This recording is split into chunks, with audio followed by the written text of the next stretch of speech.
classic Bakewell tart. Juliet Sear's in the kitchen with a recipe that you won't be able to resist. In fact, we haven't. We've already started. Already demolished it. Yeah. Demolished on its really way. simple, classic Bakewell tart baked into a sponge. Really lovely and easy. So I've got some butter and sugar in here, and all you need to do is mix them together and beat them till they go light, fluffy and creamy. So that's lovely, and you see it goes lighter in colour. And then I have some egg. So just add the egg, just sort of like half and half. Can I ask you, because Yes. this happened to me the other night. Belle suddenly needed a cake for school, and it was late at night. She'd completely forgotten they were doing a cake sale. Right. How do you get the butter soft?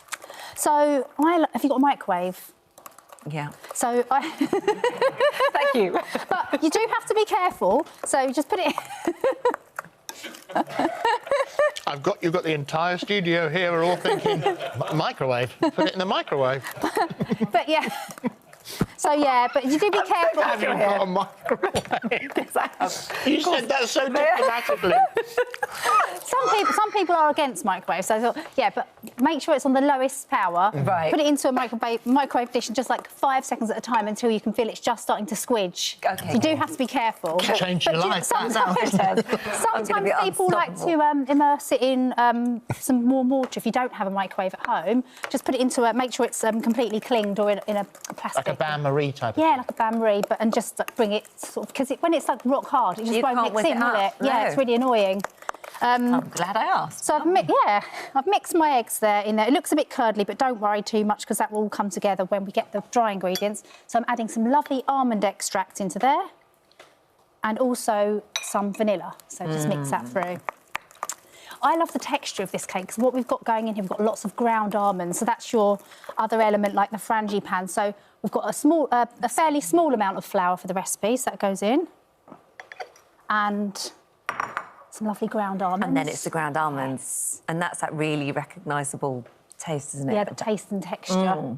So I like to kind of mix those up before I incorporate it, because you know you get the odd sort of like lump of almonds in there. So a little bit of extra baking powder. And then just mix that all Just together. mix that all together first, just so it kind of distributes evenly. And then pop it in. Just all in one, it's so straightforward. And just mix that through gently until it's all kind of incorporated. Like that. Yum. And do you have to be careful how much you mix it, or is it OK? You do want to treat cakes as lightly as possible. If you overmix it, it can become like quite tough because you process the gluten and it can be a bit sort of like chewy. So Right, just so you want to blend everything, but just not... blend it. So you're looking for no sort of like big powdery bits and no sort of blobby bits of egg really, but that's it, that's done. So it goes into the tin. Like that.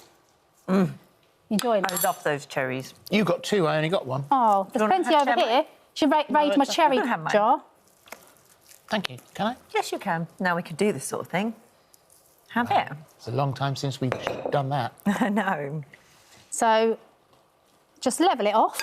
So this is how we then get the next cherry Bakewell element into the cake. So what we're going to do, just make some wells into the mixture, just roughly. And add some lovely cherry jam.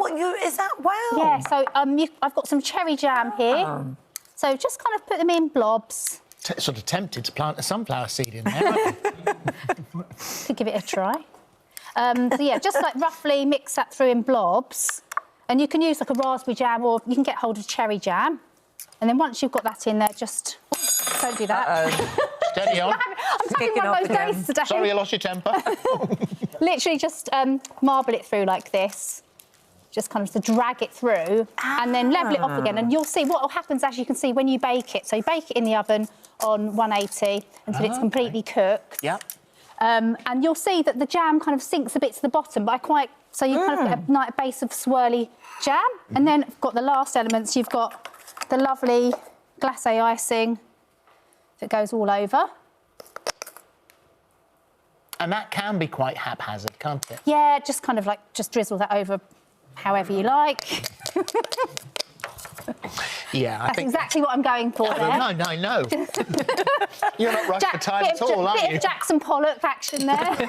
And then some lovely toasted almonds and... And a few of the cherries. Yeah.